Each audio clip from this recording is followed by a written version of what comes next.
While taking a leak, a man noticed something strange, a rock glinting in the distance. Curious, he walked over for a closer look. After brushing the sand off the rock, it hit him. This could be gold. He glanced at his partner in the distance. After a moment's hesitation, he decided to call him over. His partner came over and examined it closely, but he wasn't sure if it was really gold either. To test it, he pulled out his trusty lighter. He knew that if it turned black when heated, the gold was fake. But after holding the flame to it for a while, the gold didn't change at all, meaning it was as pure as it gets. The two men were floored by the sudden discovery. Right away, they grabbed their shovels and started digging, trying to unearth the entire nugget. But after digging for hours, they still hadn't reached the bottom. This thing was a small mountain of gold. They tried to pry it out by hand, but it wouldn't budge. Next, they tied a rope around the nugget and hitched the other end to their pickup truck. The partner slammed on the gas, but a second later the rope snapped. Not ready to give up, they tried again, but they still couldn't budge the gold mountain. With no other choice, they went back to digging. But as night approached, they had to gather firewood to build a fire and keep the coyotes away. The two men danced around the fire, fantasizing about the life of luxury that awaited them. After the excitement died down, the top priority was figuring out how to get the gold out. The partner suggested that one of them go find a small excavator,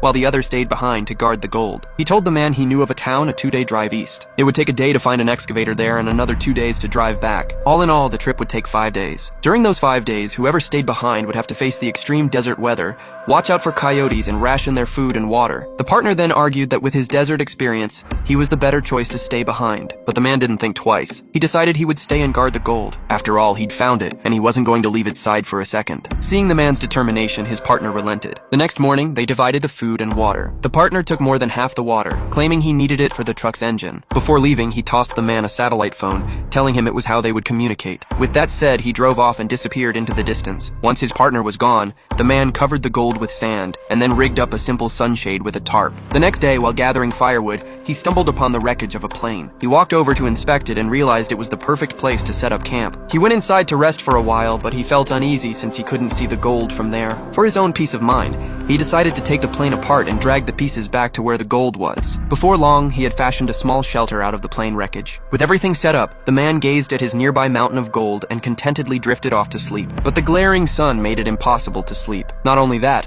but his forehead was starting to blister from the sunburn. Fighting through the pain and hunger, the man stumbled over to the gold. Staring at the gleaming mountain before him, he couldn't resist any longer. With all his strength, he managed to break off a small chunk. Just as he was considering taking the piece and getting out of there, the satellite phone rang. It was his partner.